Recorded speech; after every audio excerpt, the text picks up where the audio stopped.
Permutation and combination. Permutation का सीधा सीधा मतलब रहता है अरेंजमेंट और कॉम्बिनेशन का मतलब रहता है सिलेक्शन। ओके, अब आप मुझे सबसे पहले ये बताइए, what is the basic difference between the selection and arrangement? Permutation means arrangement, combination means selection. Now tell me, what is the difference between selection and arrangement? Yes, एक आंसर आया है मेरे पास. Question is for all of you. Present ही बड़ी कम है, 31 means only 30 are present out of 43. 13 students absent है, जिसमें से एक स्टूडेंट सोनल, उसने मुझे इन्फॉर्म किया कि वो क्लास नहीं कर पाएगी आज. बाकी I don't know why. Selection में ऑर्डर नहीं होता, अरेंजमेंट में ऑर्डर होता है. Yes, what about remaining? What about remaining?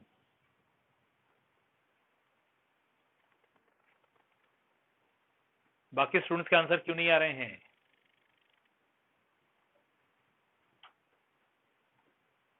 Same, नहीं पता. ओके,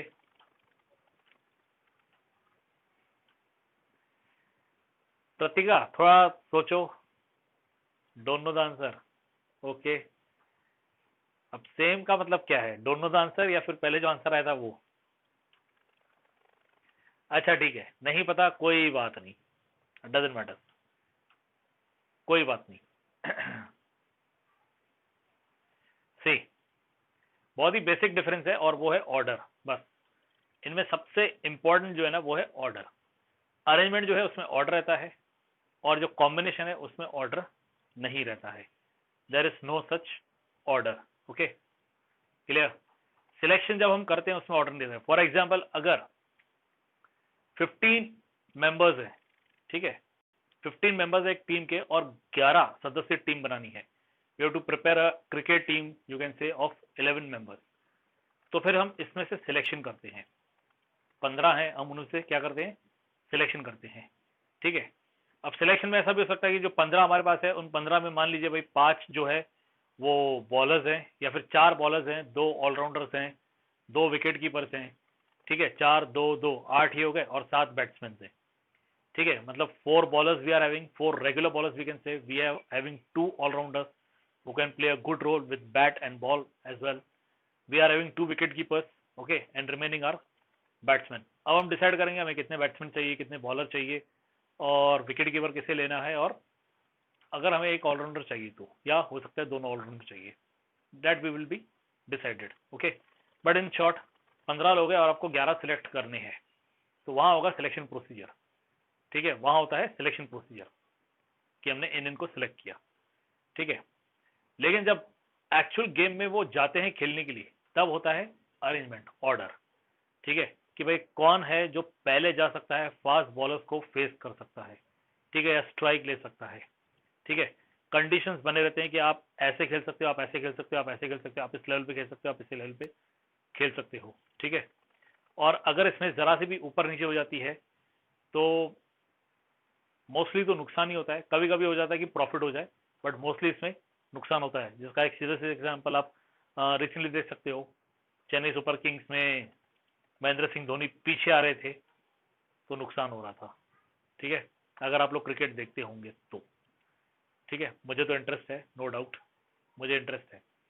तो ये होता है arrangement. Okay, that is the arrangement. ये अरेंजमेंट होता है कि हमें किस लेवल पे किस प्लेयर को बैटिंग के लिए उतारना है. वैसे ही अरेंजमेंट बॉलिंग में भी होता है कि कब सिचुएशन और कंडीशन के हिसाब से हमें किस बॉलर को लाना है. Okay, that is the arrangement.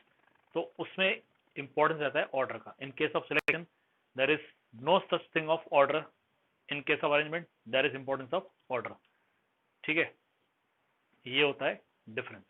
Yes, ये समझ में आ गया कि इसमें कोई डाउट है?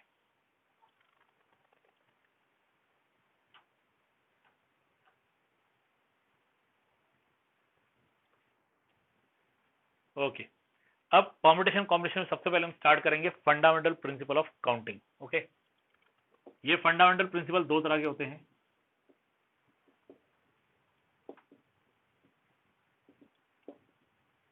एक होता है फंडामेंटल प्रिंसिपल ऑफ एडिशन और दूसरा रहता है फंडामेंटल प्रिंसिपल ऑफ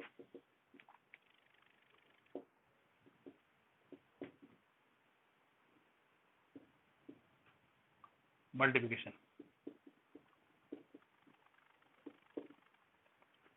एक है फंडामेंटल प्रिंसिपल ऑफ एडिशन और दूसरा रहता है fundamental principle of multiplication. Okay, सबसे पहले आप ये लिख लीजिए फंडामेंटल प्रिंसिपल ऑफ एडिशन, मैं यहाँ से डिक्टेट कर रहा हूँ, आप लिख लीजिए please. Okay, fundamental principle of addition. Okay,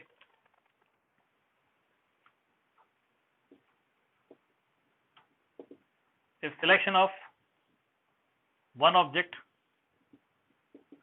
can be done in m ways, m for Mumbai, and for other object it can be done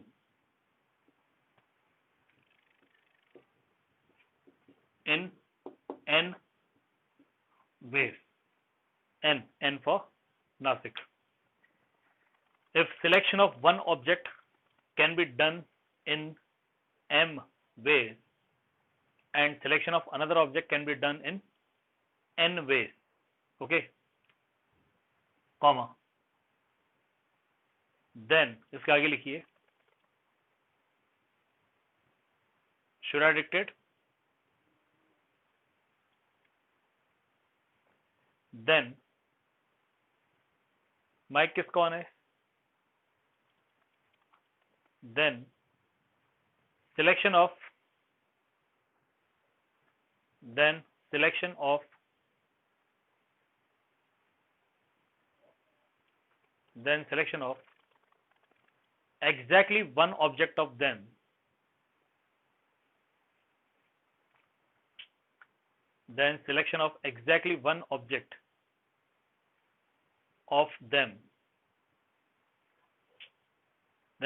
exactly one object of them can be done in m plus n ways.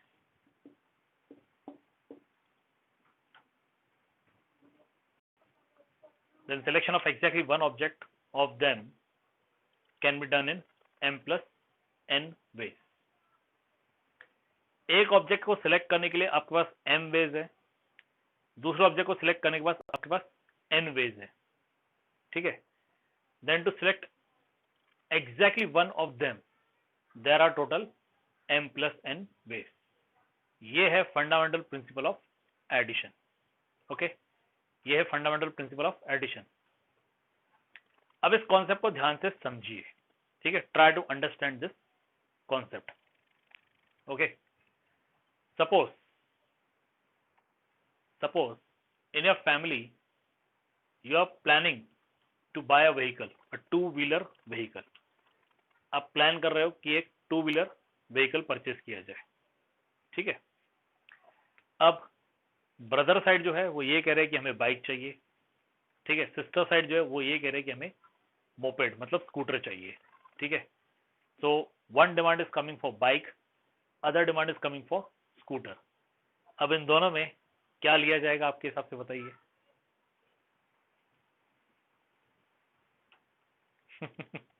Bike ली जाएगी। Bike क्यों, scooter नहीं लिया जाएगा? Bike. Girls कहाँ गए? Girls की तरफ से आंसर ही नहीं आ रहा है। Continuous answers are coming from boys.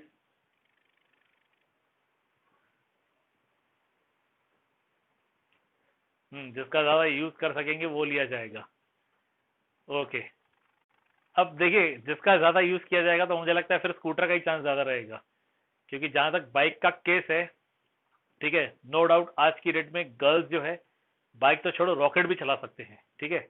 अभी कुछ दिन पहले एक न्यूज फ्लैश हो रहा था कि जो इंडियन एयरफोर्स है, in that there is one lady who is now flying the Rafale fighter plane. Okay, पढ़ा था आप लोगों ने? यस। तो गर्ल्स आज की डेट में किसी भी चीज में पीछे नहीं है। मुंबई में लोकल ट्रेन जो है वो गर्ल्स चलाते हैं। महाराष्ट्र में आपने देखा होगा जो ये है what you call local transport जो होते हैं, जो लोकल बसेस चलते हैं, यहाँ तक कि जो इंटर स्टेट बसेस चलते हैं, सॉरी इंटर डिस्ट्रिक्ट बसेस भी चलते हैं, उसमें कंडक्टर में लेडीज को भी रखा जाता है। ठीक है, तो नाउ डेज ये बहुत कॉमन बात हो गई है कि गर्ल्स को पीछे नहीं समझते, गर्ल्स हर एक काम कर सकते हैं। बाइक तो छोटी सी चीज़ है, गर्ल्स बाइक भी चला सकते हैं। ठीक है, बट जनरली ये देखा गया है कि स्कूटर परचेस किया जाता है। ठीक है, तो अब बात ये हो जाती है, हम स्कूटर पे आते हैं फिलहाल। ठीक है, बात ये की जाती है कि स्कूटर परचेस करने की बात हो रही है। ठीक है, अब स्कूटर में भी वैरायटी बहुत है, कोई कहेगा मुझे एक्टिवा लेना है, कोई कहेंगे जुपिटर लेना है, कोई कहेगा वेस्पा लेना है। ठीक है, अब बात ये हो गई कि एक्टिवा उसके, मान लीजिए भाई सेम मॉडल है, लेटेस्ट जो चल रहा है वो एक्टिवा 6G चल रहा है। ठीक है, the latest which is going on Activa 6G, उसके 4 कलर्स है, ब्लैक है, वाइट है, ठीक है, और सिल्वर है, और मान लीजिए रेड है। ठीक है, ऐसे ही जुपिटर है, जिसके 5 कलर्स है। ओके, जो जुपिटर है उसके 5 कलर्स है। ठीक है, आपने डिसाइड किया या तो एक्टिवा लेंगे या जुपिटर लेंगे। तो इन ऑल आपके सामने कॉम्बिनेशन कितने हो गए? 9। 4 कलर इसके हो गए किसके? एक्टिवा के, और 5 कलर किसके हो गए? जुपिटर के। ठीक है, 5 colours of Jupiter and 3 colours of 4 colours of Activa. ठीक है, मीन्स वन ऑब्जेक्ट, जैसे हम एक्टिवा कह सकते हैं, can be selected in m means 4 ways based on its colour. Okay, other object जैसे हम कह सकते हैं सपोज जुपिटर, ठीक है, उसके 5 कलर्स है, कलर बेस पे हमने ये ले लिया। ठीक है, तो आपको लेना तो एक ही है, मतलब आपके पास ऑप्शंस कितने हो गए? टोटल 9। इसमें आपके पास टोटल कितने ऑप्शंस हो गए? 9 ऑप्शंस हो गए। Okay, you can purchase Activa in which there are 4 options, you can purchase Jupiter in which there are 5 options in all। आप अगर कंबाइंड पॉइंट ऑफ व्यू से देखोगे तो फिर 9 ऑप्शंस हो गए। अब आप इन 9 में से कुछ भी परचेस कर सकते हो। ओके, ये क्लियर है और डाउट?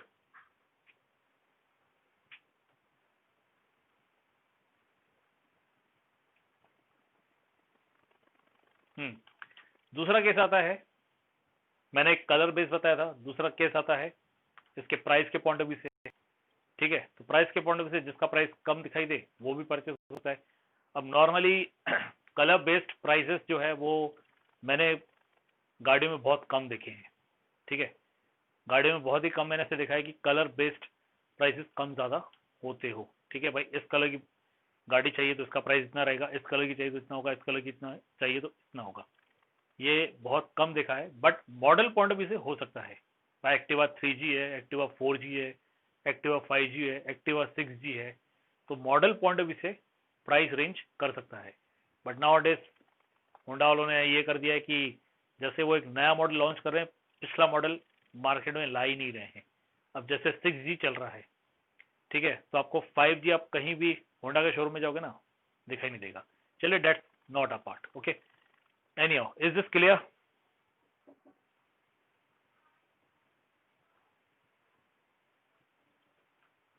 ओके, अब दूसरा है फंडामेंटल प्रिंसिपल ऑफ मल्टीप्लिकेशन। अब इसमें आपको क्या करना है, यहां से if selection of one object can be done in m ways and for other object it can be done in n ways, इतना आपको लिखना है। ठीक है, कॉमा देके देन के आगे फिर इसका रूल स्टार्ट होगा। ठीक है, तो पहले आपने जो लिखा है उसमें आपको जितनी स्पेस लगी उतना स्पेस छोड़ दीजिए, मैं डायरेक्ट आगे लिखवा रहा हूं। ठीक है, इतने के लिए आप स्पेस छोड़ दीजिएगा। Okay, should I dictate?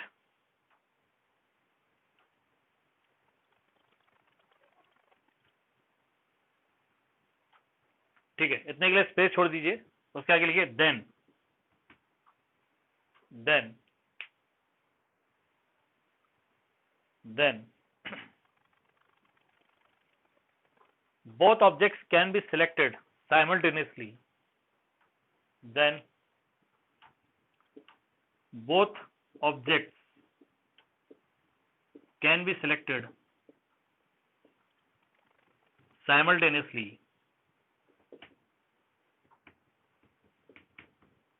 by m into n ways,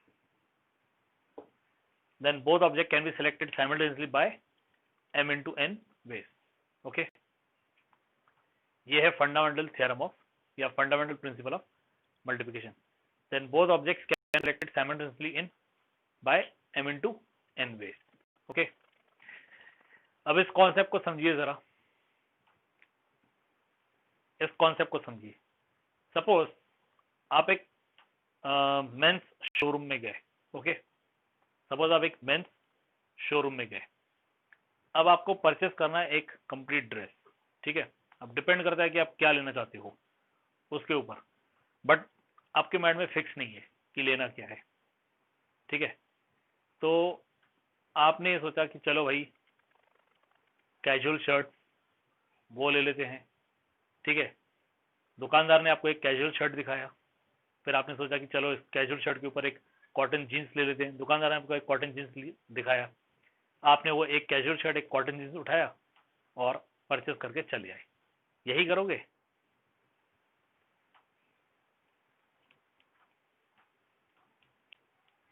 यही करोगे? नो वे एट ऑल, बिल्कुल नहीं, ये तो बिल्कुल नहीं करोगे, बराबर। चलिए, आपके माइंड में यही है कि हमें कैजुअल शर्ट और एक कॉटन जीन्स लेना है, ठीक है। अब कॉटन जीन्स सपोज आपको उसने दिखाए 6 तरह के, ठीक है, और कैजुअल शर्ट्स आपको दिखाए 10 तरह के, ठीक है। और आपको यही लेना है, आपको कैजुअल शर्ट और कॉटन जीन्स ही लेना है, फिक्स है। या फिर डेनिम जीन्स कंसिडर कीजिए कि कैजुअल शर्ट और डेनिम जीन्स लेना है, ये फिक्स है आपका, ठीक है। और अगर डेनिम जीन्स ले रहे हो तो कैजुअल शर्ट को हटा दो, चलो टी शर्ट कंसिडर करो कि आपको टी शर्ट ही लेना है, ठीक है। T shirt and denim jeans, इस तरह से आपको लेना है, ठीक है। अब आपको एक जो है वो 6 दिखाए और दूसरा जो है वो 10 दिखाए, ठीक है। तो आपके कॉम्बिनेशन कितने हुए? 6 × 10, ये हो गए 60 कॉम्बिनेशन, ये हो गए आपके 60 कॉम्बिनेशन।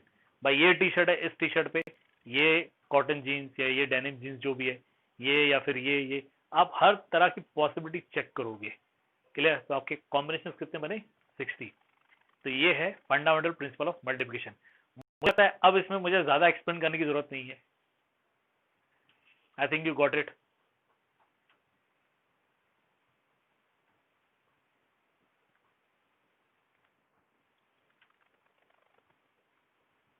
दोनों में डिफरेंस बहुत ही बेसिक है, बहुत बेसिक डिफरेंस है दोनों में। वो ये है कि पहले केस में हमें सिर्फ एक ही चीज चाहिए और दूसरे केस में ये है कि हमें दोनों चीजें चाहिए, एक एक क्वांटिटी दोनों चीजों की चाहिए, ठीक है। यहां हमें सिंगल क्वांटिटी चाहिए, वो दोनों में से कुछ भी हो सकती है, और यहां हमें एक एक क्वांटिटी दोनों की चाहिए, okay. For example, if you are having suppose 10 rupees, okay, if you are having suppose 10 rupees, ठीक है। आप गए एक शॉप पे, आपके पास 10 रुपए है, ठीक है। अब 10 रुपए में आपको बालाजी वेफर्स भी मिल रहा है और आपको लेज भी मिल रहा है, ठीक है। आपके पास तो 10 रुपए ही है। अब आप क्या लोगे? या तो आप बालाजी लोगे या आप लेज लोगे, ठीक है। चलिए, यहाँ पे चॉइसेस आना स्टार्ट हो गए, ओके, ठीक है। अब बालाजी लोगे या लेज लोगे?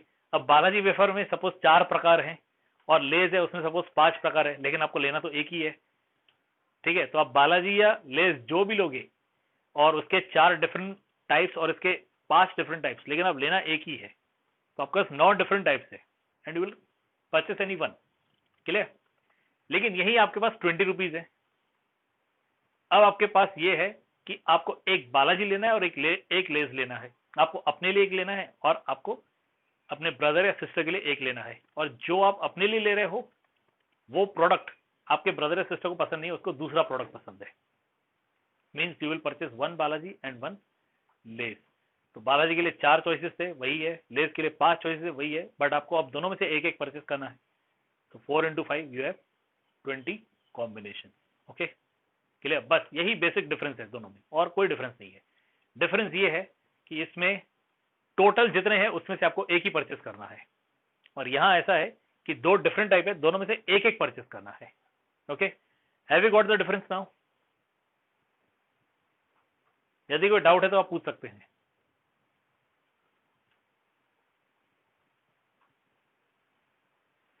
इसमें मल्टीप्लिकेशन में अगर बढ़ा दिया जाए, 3 कर दे, तो यही आप पूछना चाहते हो ना?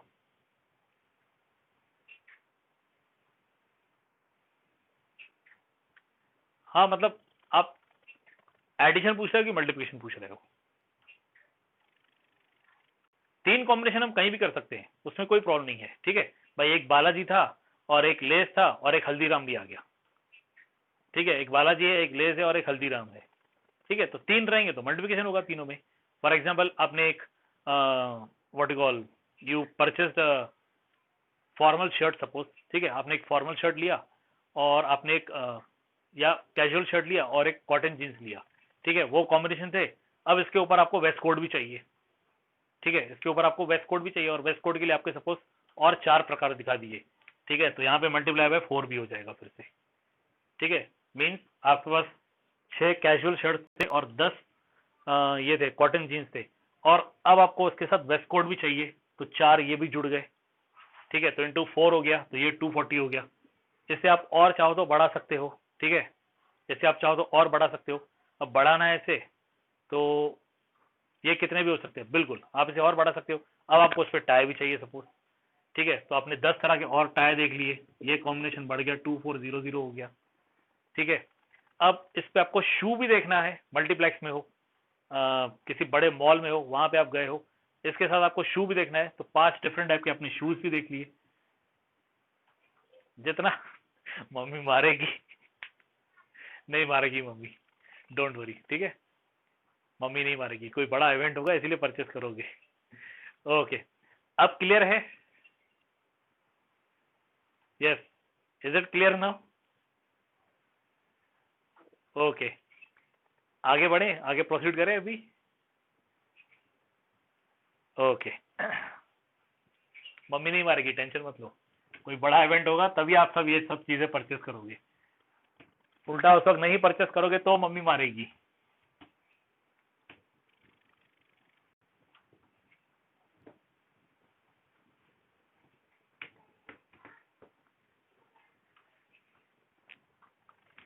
ओके, इसके बाद हम सीधे मूव करेंगे एक्सरसाइज पे। ठीक है, हम सीधे चलेंगे एक्सरसाइज 10 एक्सरसाइज 7.1 पे।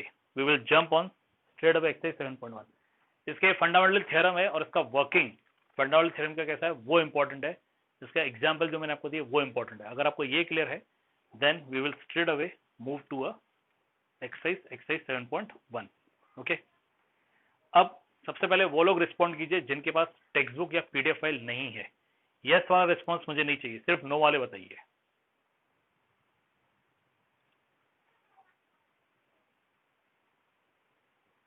Anyone who is not having text book और PDF file?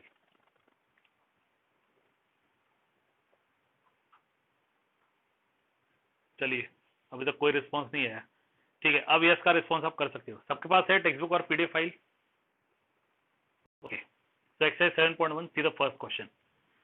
How many 3-digit numbers can be formed from the digits 1, 2, 3, 4 and 5 assuming that, पहला क्वेश्चन है, repetition of digits is allowed। ठीक है, digits repeat हो सकते हैं। Second है, repetition of digits is not allowed। Okay, अब आपके पास given digits है 1, 2, 3, 4 and 5। Okay, given digits are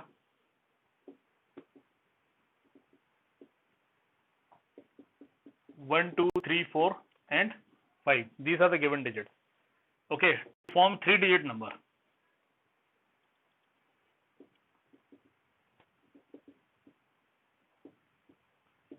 आपको 3-digit नंबर बनाना है। ये रहा आपका 3-digit number.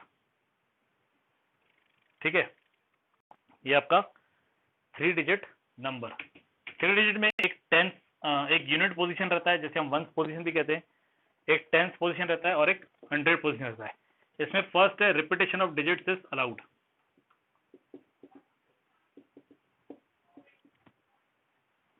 Repetition is allowed. Now see, ये रहा। ठीक है, अब ये बताइए, यहां पे अगर आपको डिजिट फिक्स करना है on this position, units position, यहां डिजिट फिक्स करना है, तो आपके पास नंबर ऑफ ऑप्शंस कितने हैं? How many options you are having? 5। Very good. ठीक है, ये बताइए, इसके बाद टेंस प्लेस पे यदि आपको नंबर फिक्स करना है तो वहां के लिए ऑप्शंस कितने हैं? It will be again 5। 5 इसलिए क्योंकि रेपिटेशन अलाउड है। अगर यहाँ पे आपने नंबर 1 डिसाइड किया था तो वो 1 यहाँ पे भी आ सकता है, वो 1 यहाँ पे भी आ सकता है। यहाँ पे भी आपके पास नंबर ऑफ ऑप्शंस 5 होंगे। Okay, therefore numbers formed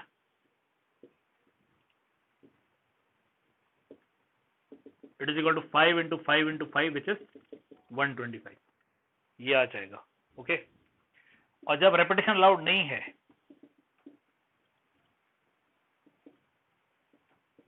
repetition is not allowed,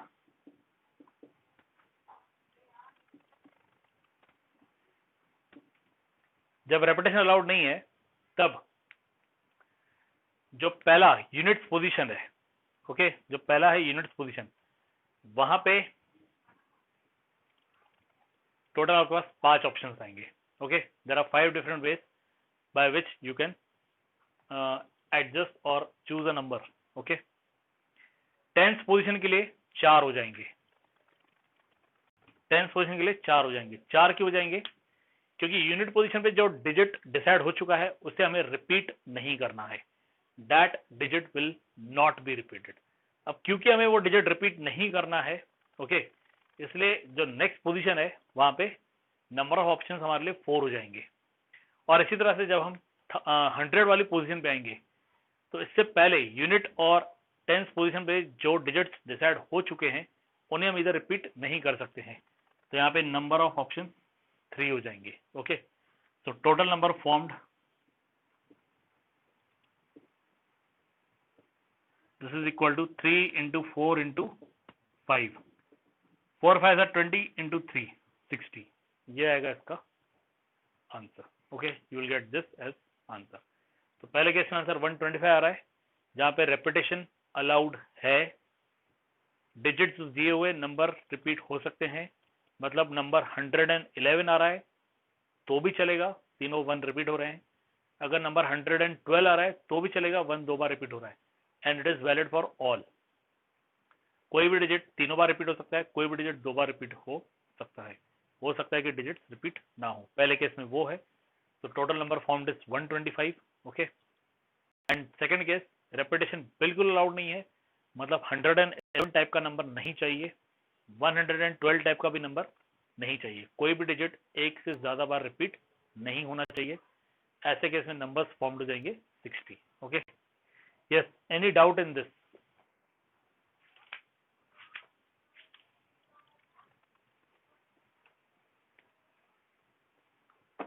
किसी को यदि कोई डाउट है तो पूछ सकते हैं आप।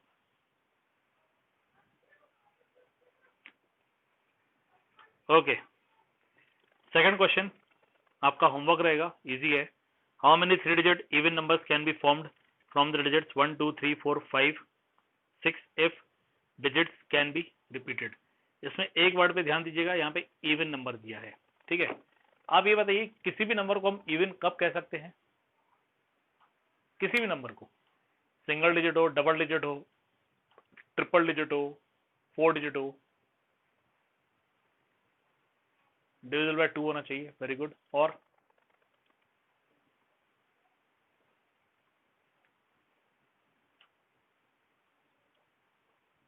2n फॉर्म का होना चाहिए, ठीक है। नाउ सी, अगर 4 डिजिट नंबर है, 3 डिजिट नंबर है, 5 डिजिट नंबर है, कोई भी है, हम किसी भी नंबर को, यस ये आ गया, हम किसी भी नंबर को इवन नंबर तब कहेंगे जब उसके यूनिट पोजीशन पे, ठीक है, मतलब उसका जो लास्ट डिजिट है यूनिट पोजीशन पे वो 2 4 6 8 या 0 होगा, ठीक है। जब उसके यूनिट पोजीशन पे 2 होगा, 4 होगा, 6 होगा, 8 होगा या 0 होगा, ठीक है। तो क्वेश्चन नंबर 2 आप लोग ट्राई कीजिएगा, ठीक है। मैं एक्सपेक्ट कर रहा हूं कि आप लोगों को आ जाएगा इसका आंसर।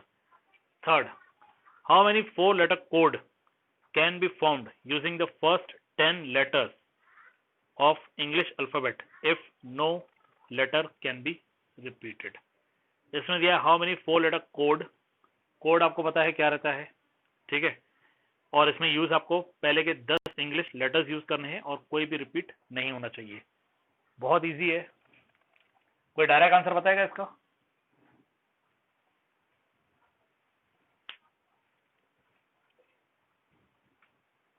यस, बिल्कुल सही, ये रहा कोड, 4 डिजिट कोड, ठीक है, ये रहा 4 डिजिट कोड। अब इस कोड में जब ये पहला पोजीशन है, यहाँ पे आप कोई भी अल्फाबेट ए से लेकर जे तक फर्स्ट 10 अल्फाबेट मतलब ABCDEFGHIJ, इन 10 में से कोई भी अल्फाबेट जब आप यहाँ पुटअप करोगे तो यहाँ नंबर ऑफ ऑप्शन 10 हो जाएंगे।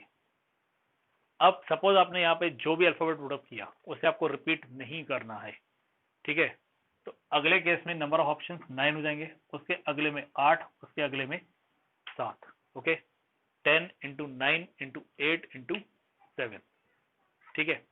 10 फिर आपको रिपीट नहीं करना है उसे, तो 9, इन दोनों को रिपीट नहीं करना है तो अगले के लिए ऑप्शन 8, और इन तीनों को रिपीट नहीं करना है तो उसके अगले के ऑप्शन 7 हो जाएंगे। आप इनका मल्टीप्लिकेशन कर दीजिए, do the multiplication of this, you will get the answer. Okay, clear, कीजिए मल्टीप्लिकेशन और बताइए कितना आंसर आ रहा है।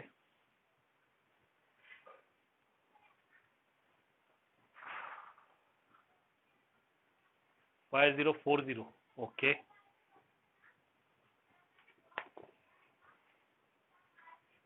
Fourth, how many 5-digit telephone numbers can be constructed using the digits 0 to 9 if each number starts with 6, 7 and no digit appear more than once?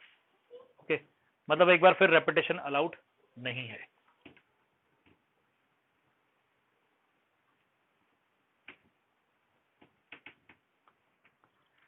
एक बार फिर देखा जाए तो रेपिटेशन अलाउड नहीं है। Okay, fourth question, how many 5-digit telephone numbers can be constructed. ये रहा आपका 5-digit टेलीफोन नंबर,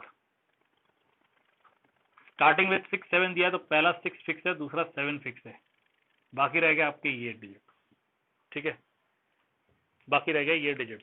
अब इसमें आपको कहा है 0, 1, 2, 3, 4, 5, 6, 7, 8, 9, ये डिजिट्स है।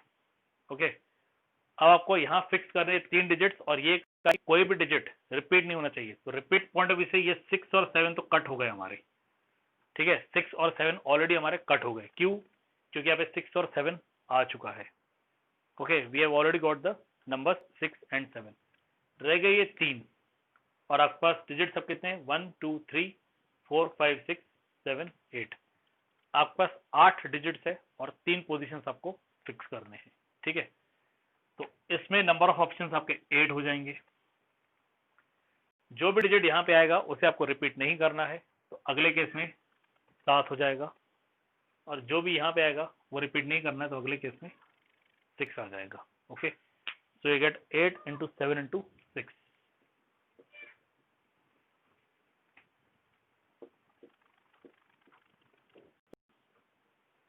This is equal to 8 into 7 into 6 आ जाएगा। कीजिए calculation and see what is the answer, और यदि कोई डाउट है तो पूछिए।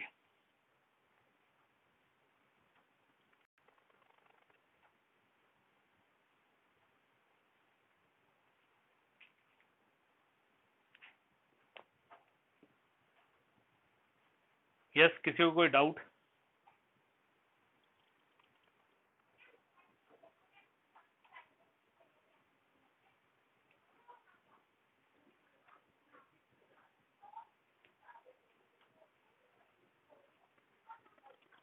The next, fifth,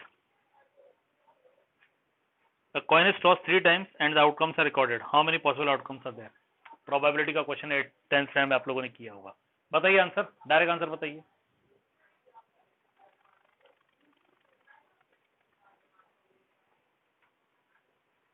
आयुष 27 कैसे है बेटा?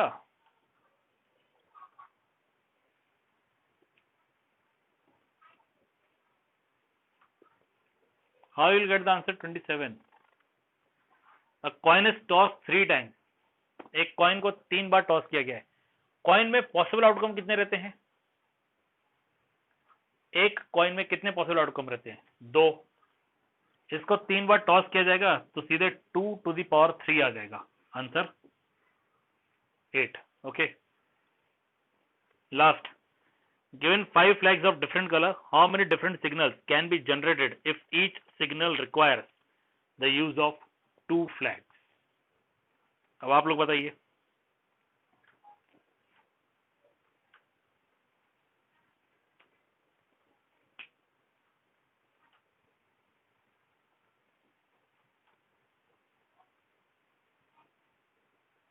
Given 5 flags of different colours, 5 flags है डिफरेंट कलर के.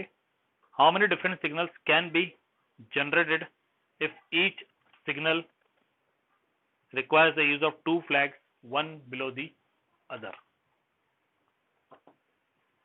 Yes.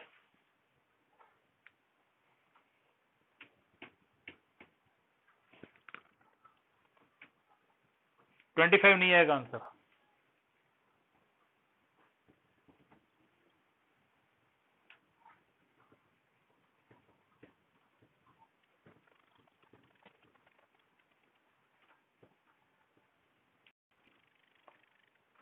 ओके, अब देखिए हम अपने वन बिलो दी अदर जो दिया हुआ है ना, तो कॉम्बिनेशन चेंज होते रहेगा. ठीक है, हम अपने कन्वीनियंस के हिसाब से कलर्स ले लेंगे. ठीक है, we take red, blue, green, yellow, orange, ये हमने कलर्स ले लिए. ठीक है, possible combination red orange, one below the other दिया हुआ है. ठीक है, तो इसी हिसाब से ऑरेंज रेड भी हो सकता है. ठीक है, रेड को ऊपर रखा, रेड ब्लू, इसी हिसाब से ब्लू रेड भी हो सकता है. ठीक है, रेड ग्रीन, इसी हिसाब से ग्रीन रेड भी हो सकता है. ठीक है,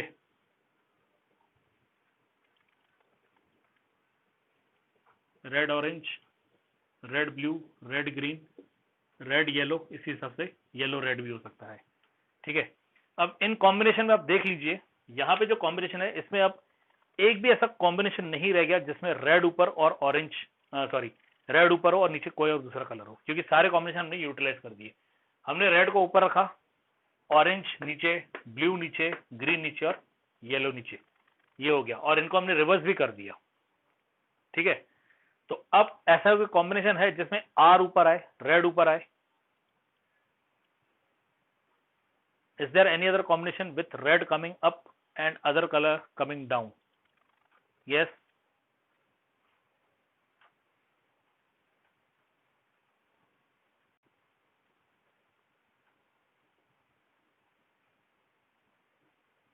एक मिनट, क्वेश्चन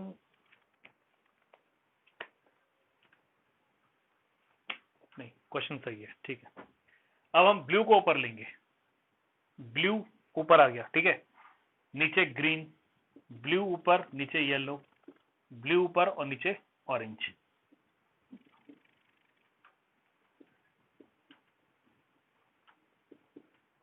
ठीक है, हमने ब्लू को ऊपर रखा, ग्रीन नीचे, ब्लू को ऊपर रखा, येलो नीचे, ब्लू को ऊपर रखा, ऑरेंज नीचे, और इनका हमने रिवर्स ले लिया. और कोई कॉम्बिनेशन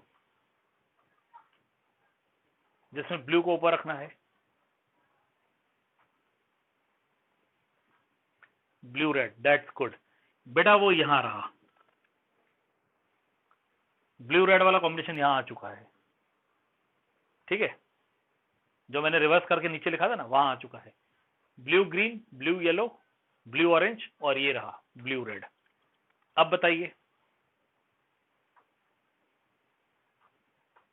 अब ऐसा कोई कॉम्बिनेशन नहीं. ठीक है, ऐसे हम ग्रीन से देखेंगे, ग्रीन येलो, तो यहाँ पे येलो ग्रीन आ जाएगा, और ग्रीन ऑरेंज, तो यहाँ पे ऑरेंज ग्रीन आ जाएगा.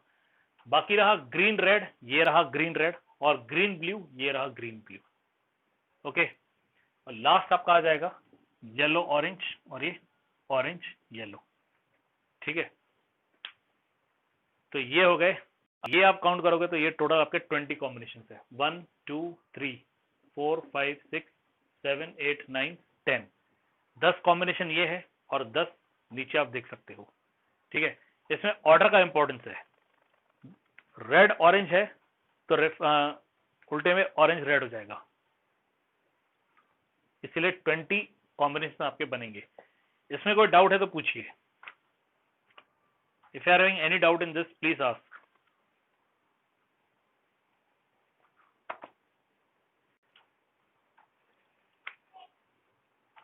नहीं, रेपिटेशन अलाउड नहीं है. देखिए, इन्होंने क्लियर कहा है कि 5 ही फ्लैग्स है. ठीक है, 5 फ्लैग है. रेड कलर का एक ही फ्लैग है, रेड कलर के 2 फ्लैग नहीं है ना, तो रेपिटेशन होगा कैसे रेड रेड का? हमें 2 फ्लैग्स दिखाने हैं. अगर एक हमने रेड ऑलरेडी ले लिया तो दूसरा रेड फ्लैग हमारे पास है ही नहीं. वैसे ही एक ब्लू फ्लैग अगर हमने ले लिया तो दूसरा ब्लू फ्लैग है ही नहीं, इसलिए रेपिटेशन नहीं होगा. ठीक है, और वन अबाउट दी अदर जो इन्होंने वर्ड का है ना वो देता है ऑर्डर। ऑर्डर के हिसाब से अगर रेड येलो है तो ये ऑर्डर डिफरेंट है, इस सिग्नल का मीनिंग कुछ और होगा। और अगर येलो रेड है तो इस सिग्नल का मीनिंग कुछ और होगा। ठीक है, सिग्नल का मीनिंग चेंज हो जाएगा। अगर रेड येलो दिया है तो सिग्नल मीन्स समथिंग एल्स, अगर येलो रेड दिया है तो signal means something else. Yes, any doubt?